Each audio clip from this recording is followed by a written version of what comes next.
अच्छा हुआ भाग गई मनहूस, वरना मेरे बेटे की आंखों पर तो पट्टी बंधी थी। अनन्या की हवेली से भागने की खबर सुनकर गायत्री देवी का कलेजा ठंडा हुआ।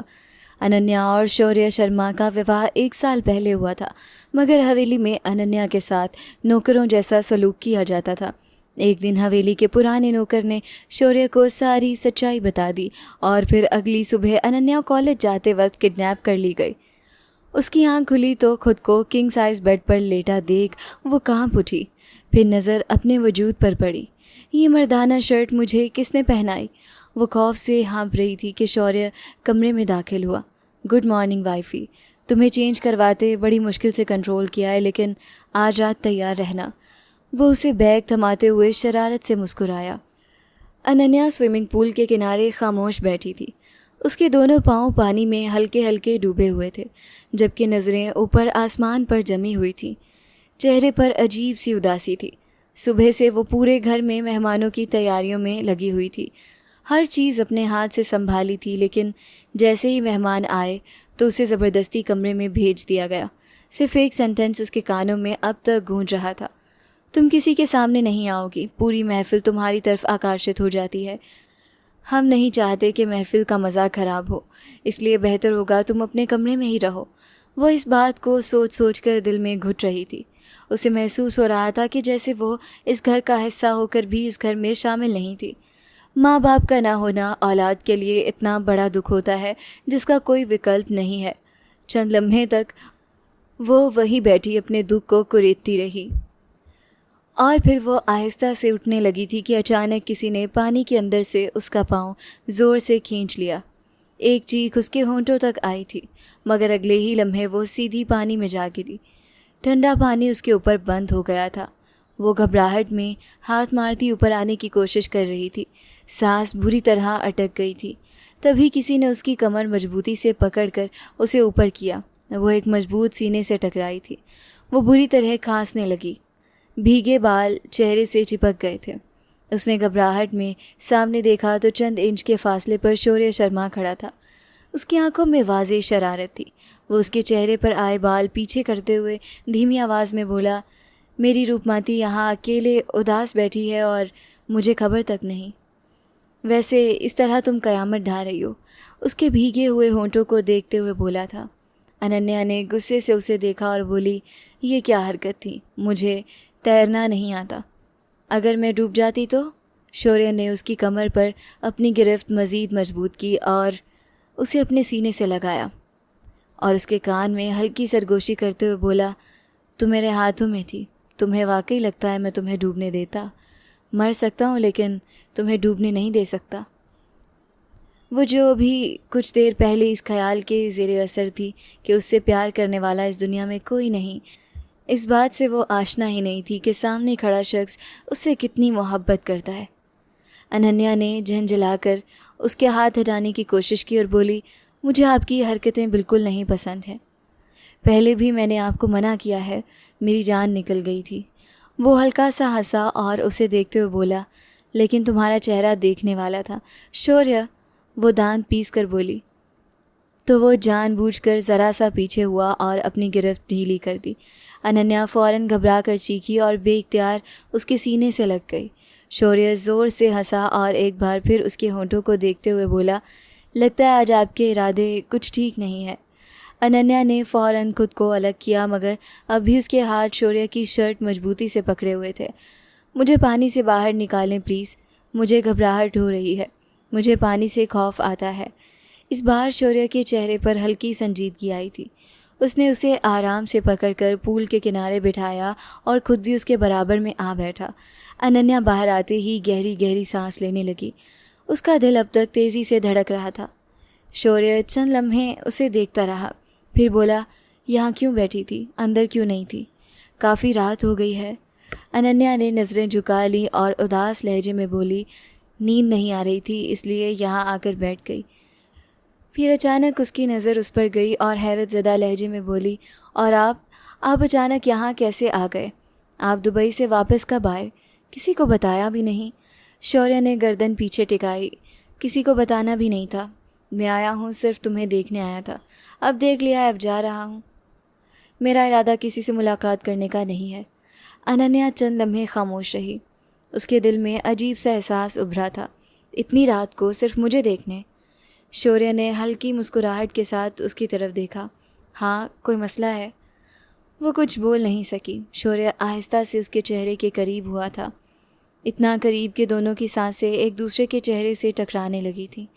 अभी वो कुछ समझ पाती कि अचानक वो उसकी धड़कन दबोचकर उसकी सांसों को अपनी गिरफ्त में ले चुका था और आहिस्ता से अपने होंठ उसके होंठों पर रख दिए। वो उसको रोकना चाहती थी, लेकिन इस तन्हाई ने उसको भी चहकने पर मजबूर कर दिया था। चंद लम्हे बाद वो दूर हुआ। वो गहरी गहरी सांस लेने लगी। वो उठ खड़ा हुआ और नज़रें चुराते हुए बोला, अब मैं जा रहा हूँ, अपना ख्याल रखना और आइंदा इस वक्त यहाँ मत बैठा करो। अनन्या ने चौंक कर उसे देखा। क्यों? वो संजीदा सा चेहरा बनाकर बोला, यहाँ चुड़ैल है। अनन्या के चेहरे का रंग फ़ौरन बदला। क्या सच में? शौर्य ने बमुश्किल हंसी रोकते हुए सर हिलाया। मैंने खुद देखी है, रात को सफ़ेद कपड़ों में घूमती है। अनन्या फ़ौरन उसके करीब हुई। आप मजाक कर रहे हैं ना?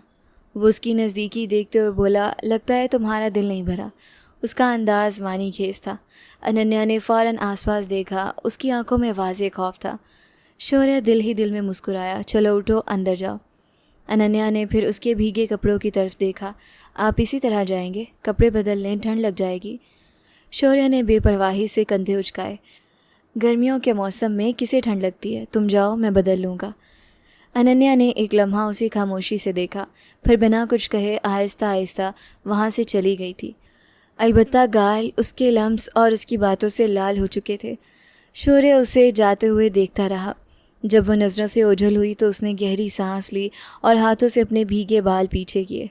उसके चेहरे की हल्की मुस्कुराहट अब धीरे धीरे ख़त्म हो रही थी। उसकी जगह संजीदगी ने ले ली थी। वो दुबई से अभी वापस नहीं आना चाहता था, लेकिन जो खबरें उस तक पहुंच रही थीं उन खबरों के मुताबिक वो वहाँ रह भी नहीं सकता था। कुछ देर वो पूल के पास ही बैठा रहा था और फिर चौकीदार की जेब में कुछ हज़ार डालकर खामोशी से चला गया था ताकि वो अपनी ज़ुबान बंद रख सके। रात कतरा कतरा करके पिघलती चली गई। अगली सुबह का सूरज पूरी आबोताब से रोशन हुआ था। अनन्या जल्दी जल्दी सीढ़ियाँ उतरती हुई हॉल में दाखिल हुई थी।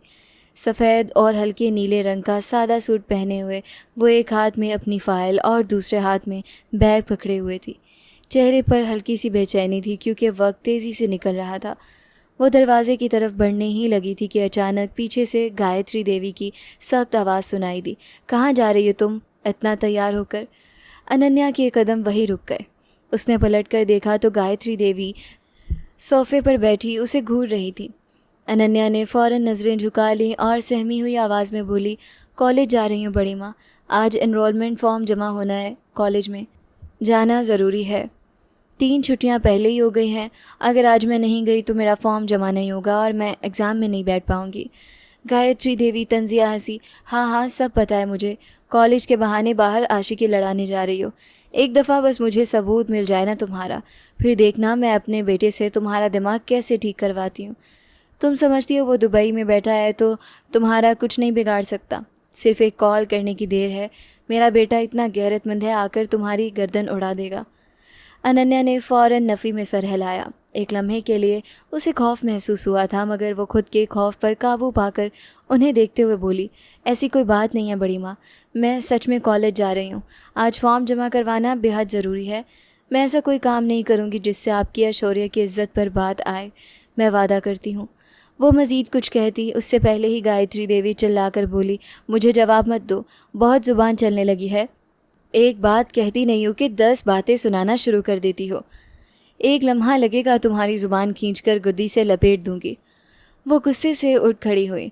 वैसे भी मुझे खबर मिली है कि शौर्य कुछ दिन में वापस आने वाला है, फिर मैं उसे खुद सब बताऊंगी कि तुम कितनी सीधी बनती हो, किस तरह कल पागल हो रही थी मेहमानों के सामने आने के लिए।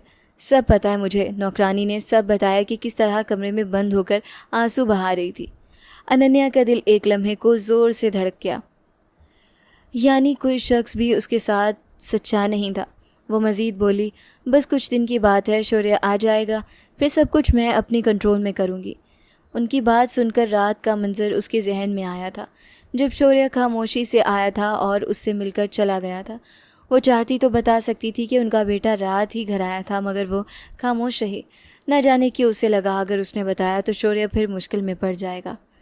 गायत्री देवी दोबारा बोली, और सुनो, कल पूजा के जो बर्तन बचे थे वो कौन धोएगा? अगर तुम कॉलेज चली जाओगी, पढ़ लिख कर तुम्हें करना ही क्या है?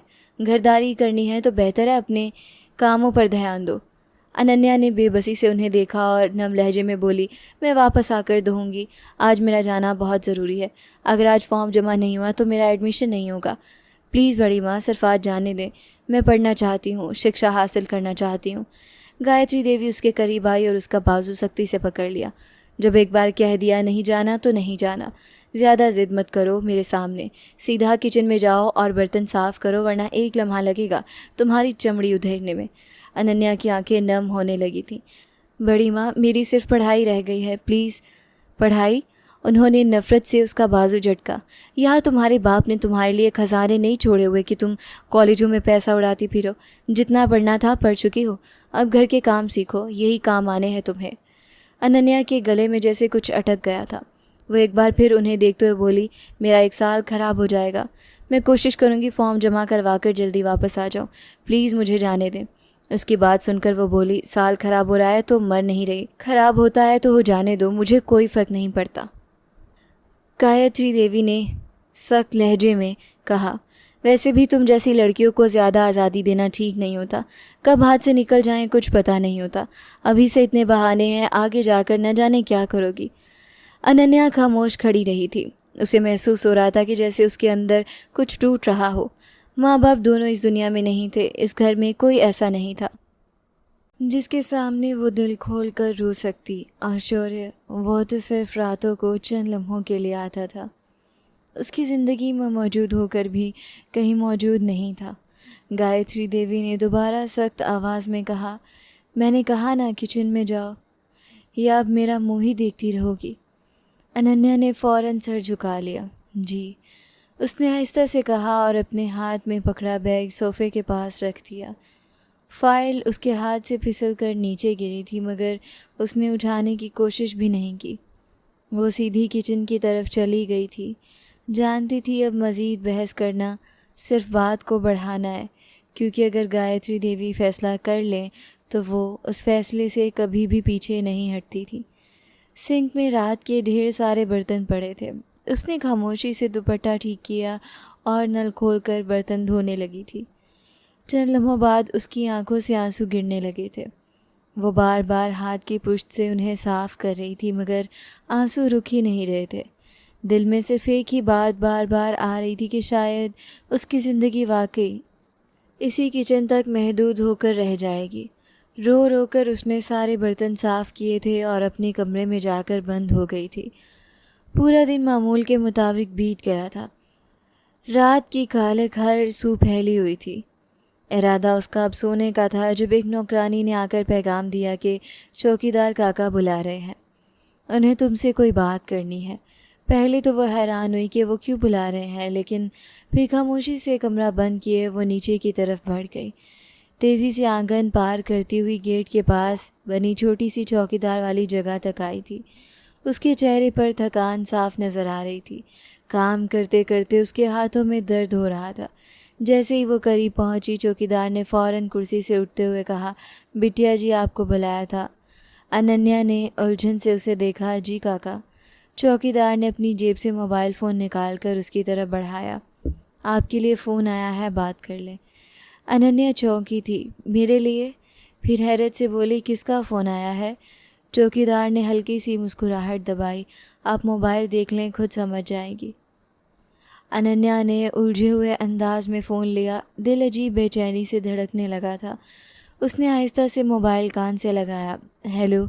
अभी उसके लफ्ज़ मुकम्मल भी नहीं हुए थे कि दूसरी तरफ से शौर्य की भारी आवाज़ सुनाई दी। आज कॉलेज क्यों नहीं गई? अनन्या फ़ौरन खामोश हो गई। उसके ज़हनो गुमान में भी नहीं था कि शौर्य उसे फ़ोन करके बात करेगा। अभी वो कोई जवाब देती, अगले ही लम्हे वो दोबारा बोला, और अभी तक रात का खाना क्यों नहीं खाया तुमने? अनन्या ने चौंक कर आसपास देखा, जैसे किसी ने उसे रंगे हाथों पकड़ लिया हो। आपको कैसे पता? शौर्य ने उसके सवाल को नज़रअंदाज कर दिया था। जो पूछा है उसका जवाब दो। अनन्या ने हल्की आवाज़ में कहा, सुबह बर्तन धोने थे इसीलिए नहीं जा सकी, और अभी भूख नहीं है, बाद में खा लूँगी। दूसरी तरफ चंद लम्हे खामोशी रही, फिर शौर्य की आवाज़ पहले से ज़्यादा संजीदा थी। सच बताओ, अभी तक खाना क्यों नहीं खाया? एक बात याद रखना, मुझे झूठ बोलने वाले लोग जहर से भी बुरे लगते हैं, और मैं झूठ बोलने वालों को सज़ा देता हूँ। तुम क्या चाहती हो? तुम्हें भी सज़ा दूँ? अब बताओ, खाना क्यों नहीं खाया? अनन्या ने होंठ काटे थे और एक बार फिर बात बनाते हुए बोली, मैंने कहा ना, भूख नहीं है। वो मज़ीद कुछ कहती उससे पहले ही शौर्य उसकी बात काट चुका था। झूठ मत बोलो अनन्या, उसने सख्त लहजे में बात काट दी, और याद रखना, अगर झूठ बोलोगी तो आज रात तुम्हारे कमरे में तुम्हारे पास होऊंगा और तुम मेरी बाहों में होगी। उसकी बात सुनकर अनन्या के हाथ कांप गए थे, हथेलियां पसीने से भीग गई थी। उसने शर्म से फ़ौरन नज़रें झुका ली थी। हालांकि वो उसे देख नहीं सकता था, मगर ऐसा लगता था जैसे वो उसे ही देख रहा हो। ऐसी बातें मत करें, वो सहमी हुई आवाज़ में बोली। तो सच बताओ, उसने फ़ौरन कहा। अनन्या ने हार मानते हुए धीमी आवाज़ में कहा, काम ख़त्म करते करते देर हो गई थी। बड़ी माँ ने खाना फ्रिज में रख कर लॉक कर दिया था। अब सुबह नाश्ते पर ही मिलेगा। यहाँ की कुछ नियम है, अगर देर हो जाए तो फिर खाना नहीं खाने दिया जाता ताकि तबीयत में गड़बड़ी ना हो। दूसरी तरफ खामोशी छा गई थी, इतनी खामोशी कि अनन्या को लगा शायद कॉल कट गई। फिर शौर्य ने आहिस्ता से पूछा, और सुबह कॉलेज क्यों नहीं गई? अनन्या ने आंखें बंद की और हिम्मत करके बोली, पूजा के बर्तन धोने थे इसीलिए नहीं गई। आज फॉर्म जमा करवाना था मेरा। उसकी आवाज़ भरने लगी, मगर उसने खुद को संभाला। अब कल जाऊंगी, रिया से बात हुई है, उसने कहा है अभी 2 दिन बाकी है फॉर्म जमा करवाने में। शौर्य ने गहरी सांस ली और बोला, कभी भी किसी को इस तरह खाने के लिए मना नहीं किया जाता, यानी ये स्पेशल तुम्हारे साथ किया जा रहा है। पूजा के बर्तन घर वापस आकर भी धोए जा सकते थे, और उन कामों के लिए नौकर हवेली में मौजूद हैं। फिर सिर्फ एक तुम्हारे साथ जुल्म हो रहा है। वो एक के बाद एक कड़ी मिलाता जा रहा था, जबकि वो बिल्कुल खामोशी से उसकी बातें सुन रही थी। चंद लम्हों बाद वो गहरी सांस लेकर बोला, खैर कल लाजमी जाना, किसी से कुछ पूछने या बताने की ज़रूरत नहीं है। सुबह जल्दी निकल जाना घर से, वरना फिर तुम्हें जाने नहीं दिया जाएगा। मैं नहीं चाहता तुम्हारा ये साल बर्बाद हो। तुमने बहुत मेहनत की है और तुम्हारा हक है इस दफ़ा एग्ज़ाम देने का। इसलिए बिना किसी से बोले या सुने कॉलेज टाइम से आधा घंटा पहले घर से निकल जाना, बाकी मैं संभाल लूँगा। अनन्या ने फ़ौरन आहिस्ता से कहा, जी। शौर्य की आवाज़ अब पहले से नरम हुई थी, और अब सीधा कमरे में जाओ, थोड़ी देर में तुम्हारे पास खाना आ जाएगा। खाना खाए बिना नहीं सोना, वैसे ही बहुत कमज़ोर हो चुकी हो, कमर भी इतनी पतली है। अनन्या खामोश रही। उसे समझ नहीं आ रहा था कि इस शख्स को उसकी हर बात, हर हरकत का कैसे पता चल जाता है। शौर्य दोबारा बोला, कल बात होती है, और हाँ, रोना बंद करो। अनन्या फ़ौरन चौंकी। मैं नहीं झूठ बोलते हुए तुम्हारी आवाज़ बदल जाती है, उसने हल्की सी सरगोशी में कहा, और अगले ही लम्हे कॉल बंद हो गई थी। अनन्या कुछ देर वैसे ही फ़ोन कान से लगाए खड़ी रही, फिर आहिस्ता से मोबाइल नीचे किया। दिल अजीब अंदाज में धड़क रहा था। उसने खामोशी से फ़ोन वापस चौकीदार को दिया। काका, आपने उन्हें कुछ बताया था? चौकीदार फ़ौरन नज़रें चुरा गया। मैं क्या बताऊंगा बिटिया जी। अनन्या ने चंद लम्हे उसे देखा, मगर कुछ बोली नहीं। फिर खामोशी से अंदर की तरफ चल दी थी। उसके जहन में बस एक ही सवाल बार बार गूंज रहा था कि आखिर उसकी ज़िंदगी की हर छोटी बड़ी बात शौर्य तक पहुंच कैसे जाती है। वो जो सोचती थी कि उससे दुनिया में कोई प्यार करने वाला नहीं है, और शौर्य महज रातों को अपनी ख्वाहिशात मिटाने आता है, ऐसा कुछ भी नहीं था। वो कमरे में बैठी ही थी जब कमरे के दरवाज़े पर दस्तक हुई थी और एक नौकरानी खाना लिए दाखिल हुई थी। उसे देखकर वो काफ़ी घबरा गई थी, जबकि वो नौकरानी उसके सामने खाना रखते हुए बोली, प्लीज़ आप खाना खा लेना, वरना मेरी शामत आ जाएगी। उसने महज सर हाँ में हिलाया था। नौकरानी सर झुकाए चली गई थी। कुछ देर तक वो खाना देखती रही थी, और फिर चुपचाप बैठकर ग्रहण करना शुरू हो गई थी। रात एक बार फिर सुबह की जानिब ढलना शुरू हो चुकी थी। सुबह का सूरज पूरी आबोताब से रोशन हुआ था। अनन्या जल्दी जल्दी कदम उठाती हुई गली से निकल कर मेन रोड की तरफ आई थी। उसके कंधे पर बैग था और हाथ में फ़ाइल मजबूती से पकड़ी हुई थी। सुबह वो आधा घंटा पहले ही घर से निकल आई थी, क्योंकि उसे अच्छी तरह मालूम था अगर गायत्री देवी या घर के किसी और सदस्य ने देख लिया तो वो आज भी कॉलेज नहीं जा सकेगी। उसका दिल लगातार धड़क रहा था, मगर आज वो हर हाल में फॉर्म जमा करवाना चाहती थी। वो खामोशी से कॉलेज रोड पर चल रही थी कि अचानक उसके सामने ज़ोर से ब्रेक लगने की आवाज़ आई। दो काली मर्सिडीज़ तेज़ी से आकर उसके बिल्कुल सामने रुक गए थे। अनन्या बुरी तरह घबराकर 2 कदम पीछे हुई थी। उसके हाथ में पकड़ी फ़ाइल तकरीबन गिरने वाली थी। वो कुछ समझ पाती उससे पहले ही दोनों गाड़ियों के दरवाजे एक साथ खुले थे। अगले ही लम्हे 4-4 गार्ड्स दोनों गाड़ियों से बाहर निकले थे। सब ने एक जैसी ब्लैक यूनिफॉर्म पहन रखी थी। आंखों पर काला चश्मा था और चेहरों पर ब्लैक मास्क। हाथों में बड़ी बड़ी राइफल्स थीं। अनन्या के कदम जैसे ज़मीन में जम गए थे। वो लोग सीधा उसकी तरफ बढ़े और चंद सेकंड में उसे चारों तरफ से घेर लिया था। अनन्या ने खौफज़दा नज़रों से इधर उधर देखा। कौन कौन है आप लोग? उसकी आवाज़ बुरी तरह कांप रही थी। मेरा रास्ता क्यों रोक रहे हैं? हटें, मुझे जाना है। गार्ड्स में से एक लंबा आदमी उसके करीब आया। उसकी आवाज़ भारी और सख्त थी। तुम्हें हमारे साथ चलना होगा।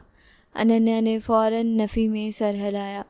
नहीं, मैं कहीं नहीं जाऊंगी, प्लीज़ रास्ता छोड़ दें।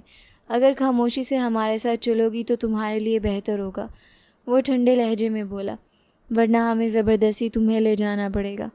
अनन्या का रंग बुरी तरह जर्द पड़ गया था। उसने खौफज़दा होकर एक कदम पीछे हटाया। प्लीज़ ऐसे मत करें, मेरे माँ बाप नहीं है, मेरा कोई बड़ा भाई भी नहीं है। मेरे साथ ऐसा मत करें, भगवान के लिए। उसकी आंखों में आंसू भर आए थे। मैंने आप लोगों का कुछ नहीं बिगाड़ा, मगर सामने खड़े आदमी के चेहरे पर कोई असर नहीं आया। जितना कहा जा रहा है उतना सुनो और हमारे साथ चलो। अनन्या ने फ़ौरन हाथ जोड़ दिए। मुझे कहीं नहीं जाना। जिन लोगों के साथ मैं रहती हूँ वो मुझे माफ़ नहीं करेंगे। भगवान के लिए मुझे छोड़ दें, मैं आपके आगे हाथ जोड़ती हूँ। उसकी आवाज़ अब रोने के बायस टूट रही थी, मगर वो आदमी बदसतूर खामोश खड़ा उसे देखता रहा।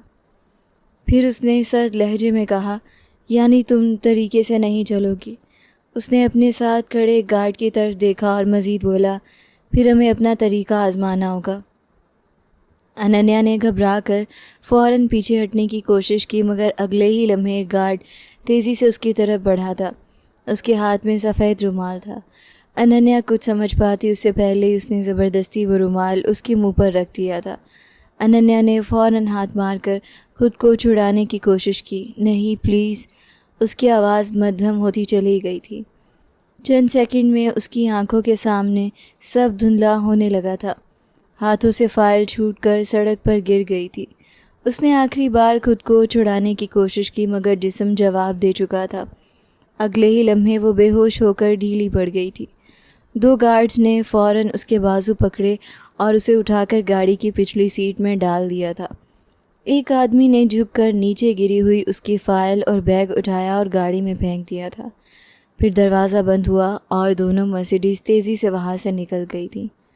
अनन्या बेहोशी की हालत में सीट से लगी पड़ी थी, जबकि गाड़ियाँ सीधा शहर के पोश इलाके में मौजूद एक बड़े बंगलों की तरफ बढ़ रही थी।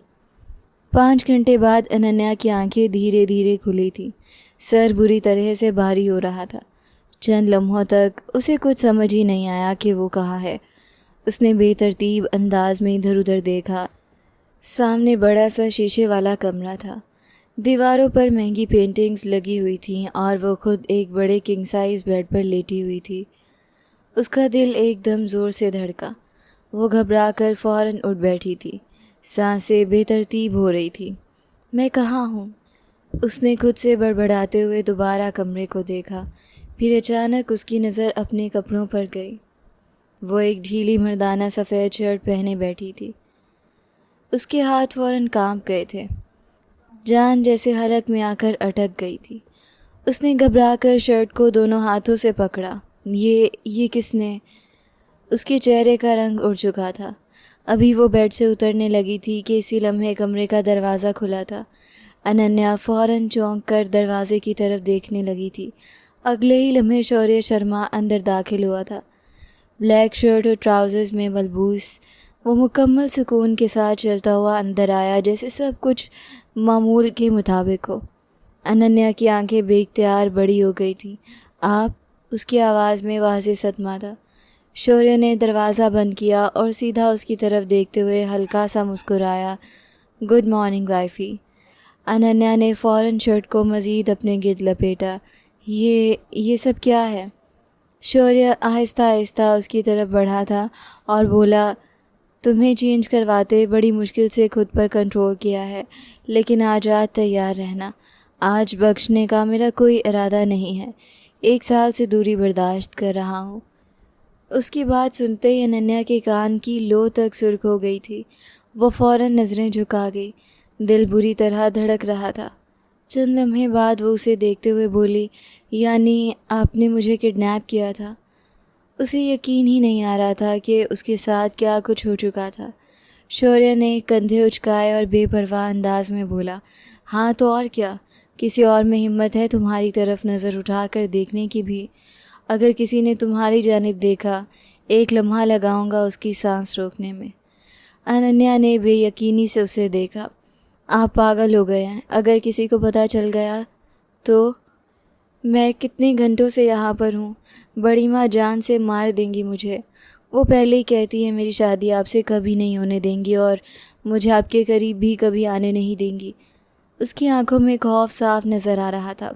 बेहतर यही होगा मुझे वापस भेज दें प्लीज़। शौर्य उसकी बात सुनता रहा, फिर आहिस्ता से बोला, अब बहुत देर हो चुकी है जान। वो चंद कदम और आगे आया। कॉलेज का वक्त भी निकल चुका है और हवेली में इस वक्त यही बातें हो रही हैं कि तुम भाग चुकी हो। अनन्या का चेहरा एकदम सफ़ेद पड़ गया था। क्या? हाँ जान, वो बिल्कुल पुरसुकून अंदाज में बोला। अब अगर तुम वापस जाओगी ना तो याद रखना मेरी माँ तुम्हें बहुत मारेगी। क्या तुम मार खाने के लिए तैयार हो? अनन्या ने फ़ौरन नहीं में सर हिलाया था। उसकी आंखों में आंसू भरने लगे थे। मैंने कुछ नहीं किया, ये सब आपने किया है। आपकी वजह से अगर मुझे किसी ने मारा तो अच्छा नहीं होगा। आपने मुझे क्यों किडनैप किया? अगर आप रुखसती चाहते थे आप घर वालों से बात करते, बैठकर इस मसले का हल निकालते। ये क्या तरीका है बीच रास्ते में गाड़ियाँ लगाकर मुझे किडनैप कर लेना? ये तरीक़ाकार अच्छा तो नहीं है। शौर्य उसके करीब आकर बेड पर उसके बराबर बैठ गया। फिर उसका हाथ अपने हाथ में लेते हुए बोला, तुम्हें लगता है मेरे आने के बाद कोई तुम्हें हाथ लगा भी पाएगा? और रही बात बैठकर रुखसती की बात करने की, तो मेरी हो, मैं क्यों किसी से इजाज़त तलब करूं कि तुम्हारी रुखसती दी जाए? मेरा जैसे दिल चाहेगा वैसे अपना बनाने के लिए कुछ भी कर बैठूंगा। तुम्हें और मुझे कोई जुदा करे ये मुझे मंजूर नहीं है। 1 लम्हा लगेगा इस हवेली को आग लगाने में। अगर चाहती हो ऐसा कुछ भी ना हो तो इसीलिए कह रहा हूँ, जो हो रहा है इसे होने दो, ज़्यादा सोचो मत। अनन्या खामोशी से उसे देखती रही। शौर्य ने उसके हाथ पर अंगूठा फेरा। और ख़ुद को रात के लिए तैयार कर लो। अनन्या ने फ़ौरन नज़रें चुरा ली थीं। दिल की धड़कन और तेज़ हो गई थी। शौर्य ने साथ रखा हुआ कॉलेज बैग उठाया और उसकी तरफ बढ़ा दिया। ये लो, तुम्हारा एनरोलमेंट फॉर्म जमा हो चुका है, इसलिए इस बात की टेंशन लेने की ज़रूरत नहीं है। अनन्या ने हैरत से बैग पकड़ा। आपने? हाँ, वो मुख्तसर सा जवाब देकर उठ खड़ा हुआ। अब आराम करो और कोई फ़जूल हरकत मत करना। यहाँ से तुम कहीं नहीं जा सकती। ये कहकर वो मुड़ा और दरवाजे की तरफ बढ़ गया था। अनन्या बेबसी से उसे जाता देखती रही। दरवाज़ा बंद होने की आवाज़ आई तो उसने दोनों हाथों से अपना सर थाम लिया था। उसे समझ नहीं आ रहा था कि उसकी ज़िंदगी अचानक किस तरफ जा रही थी। कुछ घंटे बाद अब मंज़र तब्दील हो गया था। शर्मा हवेली में सुबह से अजीब बेचैनी फैली हुई थी। हर तरफ एक ही बात हो रही थी कि अनन्या कॉलेज जाते हुए भाग गई है। नौकर आपस में सरगोशियाँ कर रहे थे, जबकि घर की औरतें अलग बैठकर बातें बना रही थीं। लेकिन उन सब के दरमियान गायत्री देवी के चेहरे पर अजीब सा सुकून था। वो ड्राइंग रूम में अपनी देवरानी के साथ बैठी मुसलसल यही कहे जा रही थी, मैं तो पहले दिन से कहती थी ये लड़की ठीक नहीं है। देख लिया ना, आखिर रंग दिखा ही दिया। अच्छा हुआ खुद ही चली गई, अब मेरा बेटा मेरी पसंद से शादी करेगा। उनकी देवरानी ने भी फ़ौरन हाँ में हाँ मिलाई। बिल्कुल भाभी, वैसे भी ऐसी लड़कियां कभी एक घर की नहीं होती। गायत्री देवी ने इत्मीनान से चाय का कप उठाया ही था कि अचानक मेन दरवाज़ा खुला था। अगले ही लम्हे शौर्य अंदर दाखिल हुआ था। ब्लैक शर्ट और जीन्स में मलबूस वो सीधा हॉल के दरमियान आकर रुका था। उसके चेहरे पर अजीब सख्ती थी। गायत्री देवी उसे देखते ही फ़ौरन खुशी से खड़ी हुई थी। शौर्य, वो जल्दी से उसकी तरफ बढ़ी थी। तुम आ गए। दुबई से आने से पहले एक टेक्स्ट ही कर देते, मैं या तुम्हारे पापा तुम्हें लेने आ जाते। ये क्या तरीका है? मुझे तुम्हारे आने पर कितनी तैयारियां करनी थी। मैंने तुम्हारी पसंद का कुछ बनाया भी नहीं है। हद करते हो कभी कभी शौर्य तुम। शौर्य ने सर्द नज़रों से अपनी माँ को देखा। मैं अपनी पत्नी को लेने आया हूँ, अनन्या को बुलाएं, मुझे जाना है। यहाँ पर झूठी मोहब्बतें नहीं देखनी मुझे। जो मेरे पीछे मेरी पत्नी की हिफाजत नहीं कर सकती, उस पर इतने जुल्म कर सकती हैं, तो फिर वो माँ मुझसे क्या ही मोहब्बत करेगी। गायत्री देवी के चेहरे की खुशी एक लम्हे में मांद पड़ गई। वो उसे देखते हुए बोली, ये क्या बातें कर रहे हो तुम? एक दो टके की लड़की की खातिर तुम अपनी माँ से उलझ रहे हो। बैठ जाओ पहले, मैं तुम्हें सब बताती हूँ। मुझे कुछ नहीं सुनना, उसने फ़ौरन सख्त लहजे में कहा। अनन्या को बुलाए, मैं उसे लेकर यहाँ से जाऊँगा। गायत्री देवी ने उसके बाजू को छूने की कोशिश की। एक दफ़ा मेरी बात तो सुनो, तुम्हें हुआ क्या है? शौर्य की आवाज़ अब मज़ीद सख्त हो गई। मुझे क्या हुआ है ये बाद में पूछ लीजिएगा, पहले मेरी पत्नी को बुलाएं। इतने में घर के बाकी लोग भी आहिस्ता आहिस्ता हॉल में जमा होना शुरू हो गए थे। सब खामोशी से शौर्य को देख रहे थे। चंद लम्हे गुजरे तो शौर्य दोबारा बोला, आपको आवाज़ नहीं आ रही मेरी? गायत्री देवी का सब्र भी जवाब देने लगा था। वो गुस्से से बोली, कहाँ से बुलाऊं तुम्हारी पत्नी को? सुबह कॉलेज जाते हुए भाग चुकी है वो। हम सब की नाक कटवा दी, किसी को मुंह दिखाने के काबिल नहीं छोड़ा। जिसे तुम बार बार पत्नी कह रहे हो और उसकी खातिर तुम अपनी माँ से बदतमीज़ी कर रहे हो। पूरे हॉल में खामोशी छा गई थी। शौर्य की नज़रें अपनी माँ पर जम गई थी। गायत्री देवी ने बात जारी रखी, कॉलेज से फ़ोन आया था कि आपकी बहू फॉर्म जमा करवाने नहीं आई। तब हमें पता चला कि वो कहीं चली गई है। मैं तो तुम्हें पहले ही समझाती थी वो अच्छी लड़की नहीं है। यहाँ रहते हुए भी किसी न किसी के साथ उसका चक्कर चल रहा था, लेकिन तुम्हारी आंखों पर ही पट्टी बंधी हुई थी। हर वक्त मुझे ही कहते रहते थे कि अनाथ है, बेचारी है, ख्याल रखें। अब देख लो, तुम्हारे मुंह पर कालक मल गई है ना। उनके अल्फाज ख़त्म हुए तो चंद लम्हों के लिए पूरा हाल खामोश हो गया था। फिर शौर्य ने आहिस्ता से अपनी गाड़ी की तरफ देखा और दोबारा नज़रें उठाईं। उसके चेहरे पर अब ख़तरनाक हद तक सुकून था। आप लोगों के पास 2 दिन हैं। उसकी आवाज़ गैर मामूली हद तक ठंडी थी।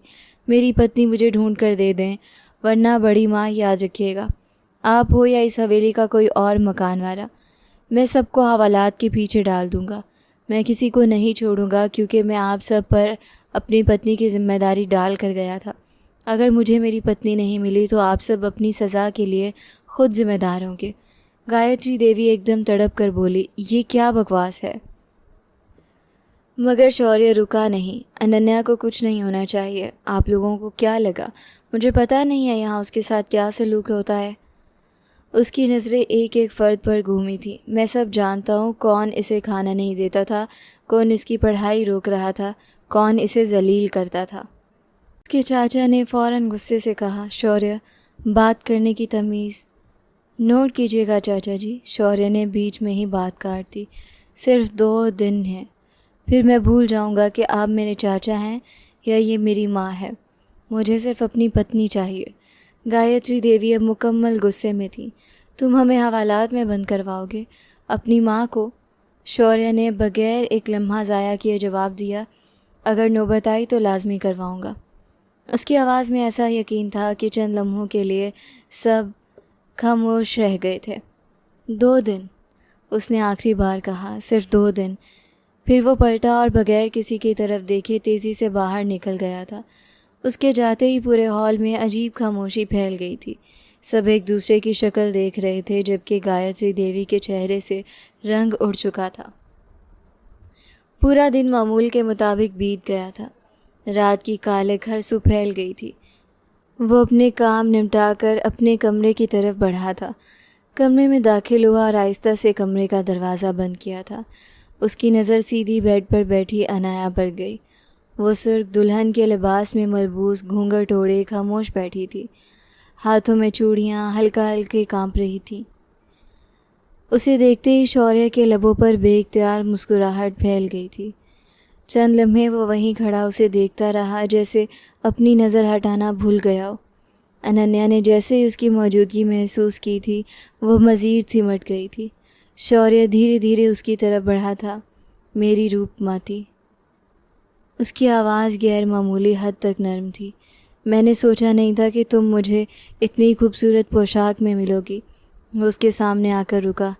कैसा महसूस हो रहा है मेरी दुल्हन बनकर, मेरे नाम की सेज सजाकर? अनन्या ने फ़ौरन नज़रें मज़ीद झुका ली थी। दिल ज़ोर से धड़क रहा था। उसे लग रहा था शौर्य सुन लेगा। वो खामोश बैठी रही। शौर्य चंद लम्हे उसे देखता रहा, फिर आगे बढ़कर आहिस्ता से उसका घूंघट उठाया था। अगले ही लम्हे अनन्या का चेहरा उसके सामने था। शर्म से उसका रंग लाल हो रहा था। आंखें झुकी हुई थीं और सांसें बेतरतीब। शौर्य चंद लम्हे वाकई खामोश रह गया था। फिर उसने हल्के से उसकी ठोड़ी को छुआ और चेहरा ऊपर किया था। क्या बात है, इतनी खामोश क्यों हो? अनन्या ने मुश्किल से नज़रें उठाई थीं और उसे देखते हुए बोली, आपने ये सब क्यों करवाया है? उसकी आवाज़ धीमी मगर कांपती हुई थी। थोड़ी देर पहले 2 लड़कियां आई थीं। उन्होंने ज़बरदस्ती मुझे दुल्हन बनाकर यहाँ बिठा दिया। ये सब क्या हो रहा है? आपके दिमाग में क्या चल रहा है? शौर्य उसकी बात सुनकर हल्का सा मुस्कुराया था। वो उसके मज़ीद करीब हुआ और बोला, आज तुम्हें अपनी मुकम्मल पत्नी बनाना है। अनन्या ने उलझन से उसे देखा।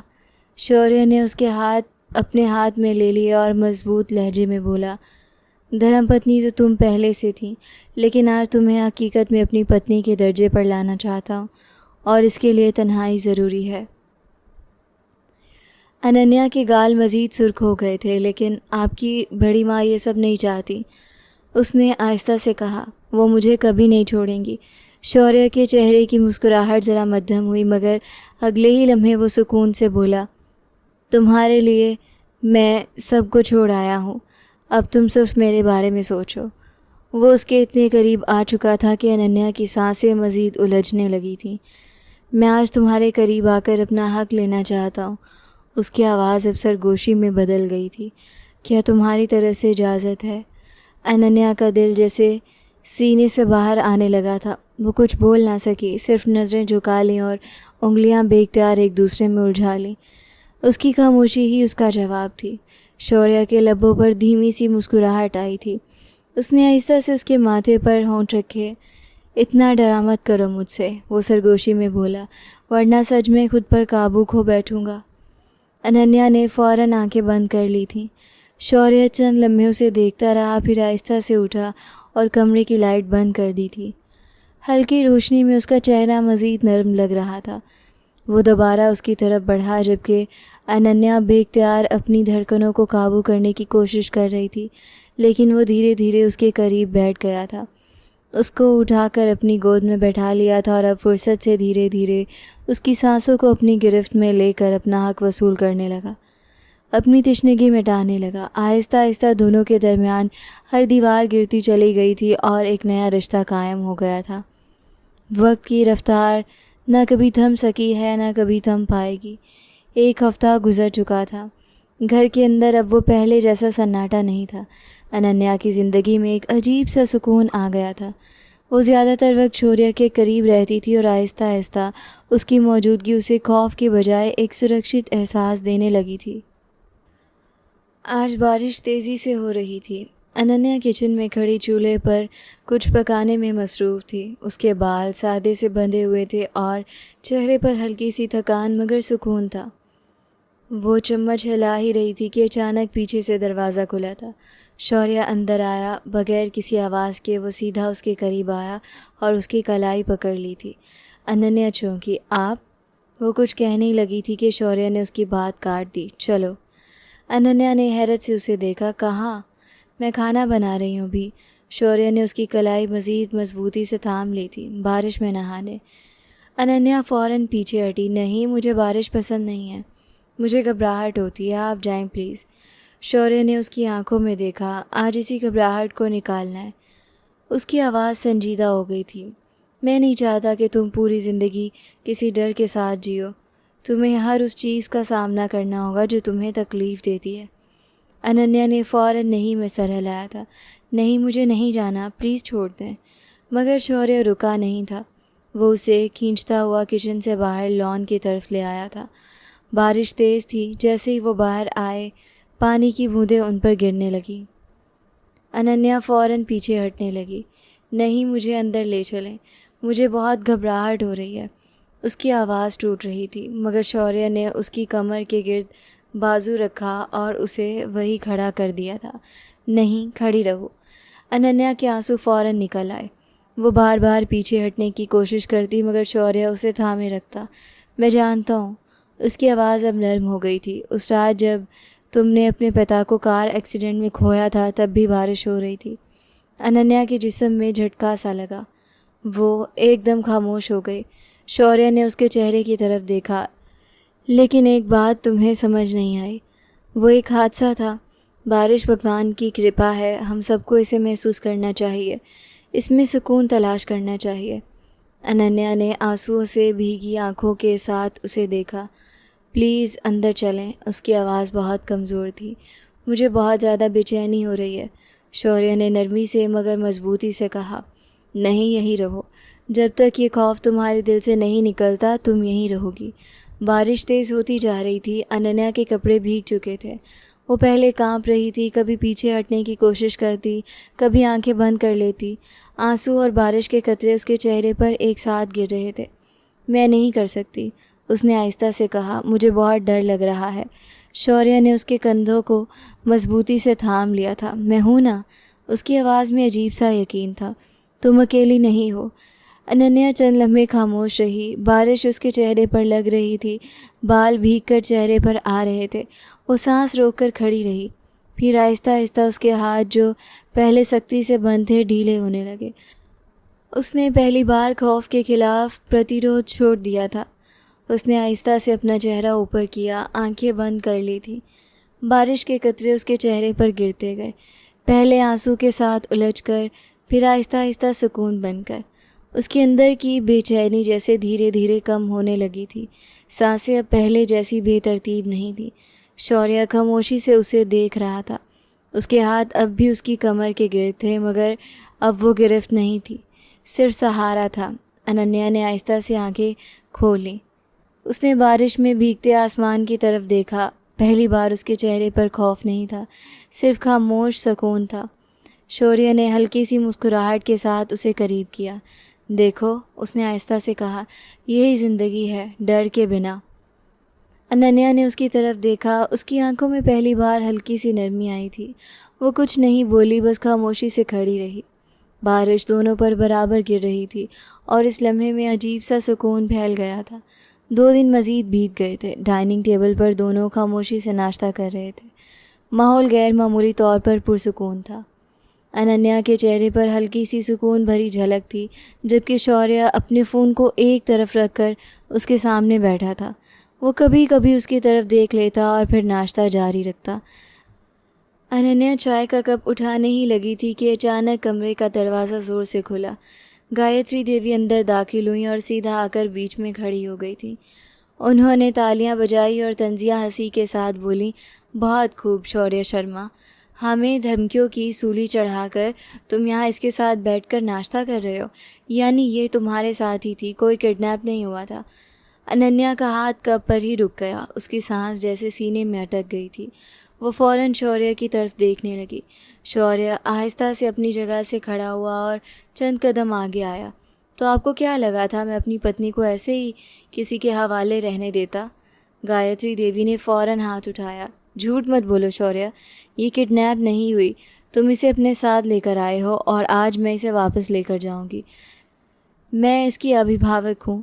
तुम्हारा बाप भी ज़िंदा नहीं है, इसलिए जब तक मेरी इजाज़त नहीं होगी ये तुम्हारे घर नहीं रह सकती। वो तेज़ी से अनन्या के करीब आई और उसका हाथ सख्ती से पकड़ लिया था। चलो मेरे साथ। अनन्या के चेहरे पर खौफ वाज़ेह था। उसने फ़ौरन शौर्य की तरफ देखा। उसकी आंखों में मदद की प्रार्थना थी। शौर्य खामोश खड़ा उसे देखता रहा। फिर उसने आहिस्ता से कहा, अगर तुम मुझसे प्रेम करती हो तो अपना रक्षक खुद बनो, अगर नहीं करती तो चली जाओ। अनन्या की आंखों में आंसू आ गए। प्लीज़ मुझे परीक्षा में ना डालें, मैं नहीं जाना चाहती उनके साथ। उसकी आवाज़ टूट रही थी। गायत्री देवी ने सख्ती से उसका हाथ खींचा। ऐसे कैसे नहीं जाओगी, मैं तुम्हारी चमड़ी उधेड़ दूंगी, चलो यहाँ से। अनन्या बुरी तरह घबरा गई थी। वो बार बार पीछे मुड़कर शौर्य को देख रही थी। प्लीज़ इन्हें रोक लें, मैं नहीं जाना चाहती। मगर शौर्य ने सिर्फ उसे देखा। अपना रक्षक खुद बनो। अनन्या, क्यों रो रही हो? अनन्या कुछ नहीं कर पा रही थी। उसके कदम जम चुके थे। गायत्री देवी उसे तकरीबन खींचते हुए दरवाजे तक ले आईं। अनन्या की आंखों से आंसू मुसलसल बह रहे थे। वो बार बार मुड़कर शौर्य को देख रही थी।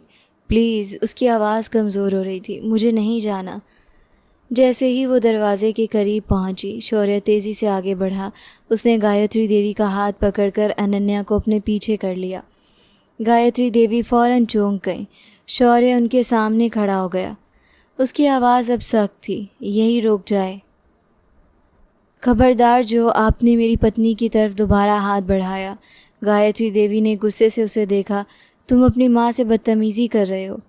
शौर्य ने बगैर झिझक के जवाब दिया, अगर बात यहाँ तक पहुँची तो मैं आपके साथ कोर्ट में भी खड़ा हो जाऊँगा, लेकिन अपने पत्नी की तरफ किसी को हाथ उठाने नहीं दूँगा।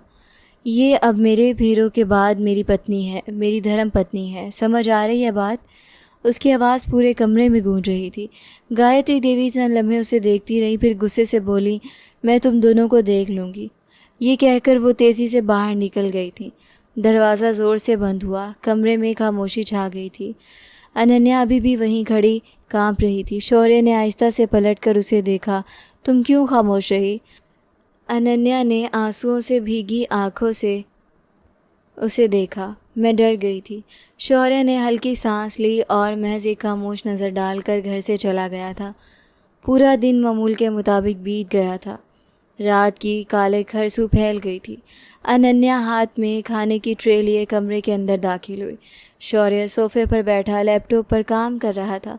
उसका चेहरा सख्त था और नज़रें स्क्रीन पर जमी हुई थी। अनन्या आहिस्ता से आगे बढ़ी और ट्रे उसके सामने मेज़ पर रख दी। मैंने खाना डाइनिंग टेबल पर लगाया था, लेकिन आपने खाया नहीं। मैं कब से वहीं बैठकर आपका वेट कर रही थी। शौर्य ने बगैर उसे देखे ठंडे लहजे में कहा, अपना खाना उठाओ और कमरे से बाहर चली जाओ, मुझे तुमसे कोई बात नहीं करनी है। अनन्या एक लम्हे के लिए साकित रह गई थी। उसकी आवाज़ में गुस्सा वाज़ेह था।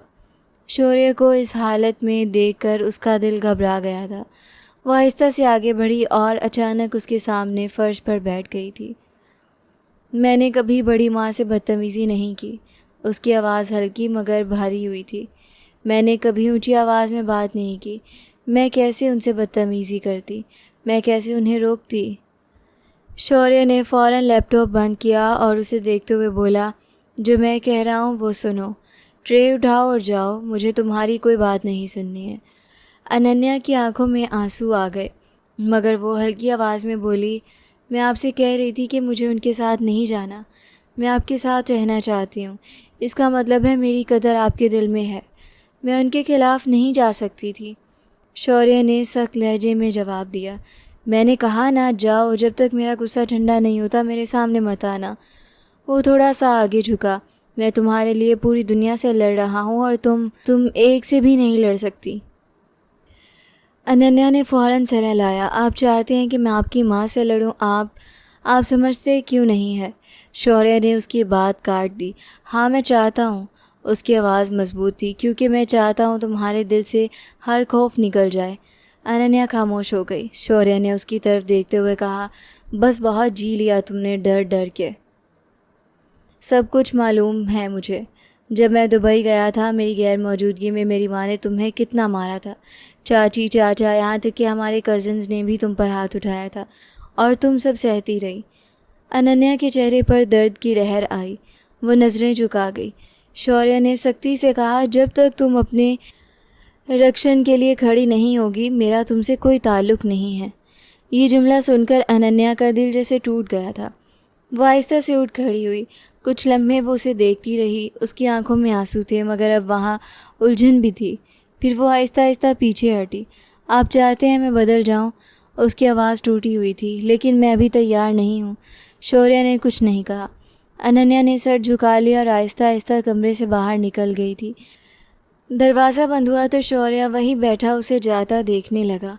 उसके चेहरे पर सख्ती थी, मगर आंखों में पहली बार हल्की सी बेबसी झलक रही थी। पूरी रात जैसे तैसे बीत गई। अगली सुबह नई उम्मीदों के साथ रोशन हुई थी। सुबह का वक्त था। शौर्य कमरे से बाहर निकला तो उसकी नज़र फ़ौरन सोफ़े पर सोई अनन्या पर गई। वो थकी हुई हालत में सोफ़े के एक कोने पर बैठी थी। सर हल्का सा एक तरफ झुका हुआ था और चेहरा आधा खुला सा था। शौर्य चंद लम्हे वहीं रुका, फिर आहिस्ता से सर हिलाकर उसके करीब आया और उसका बाजू हिलाया। ऐसे मत सोया करो, शोल्डर में दर्द हो जाएगा।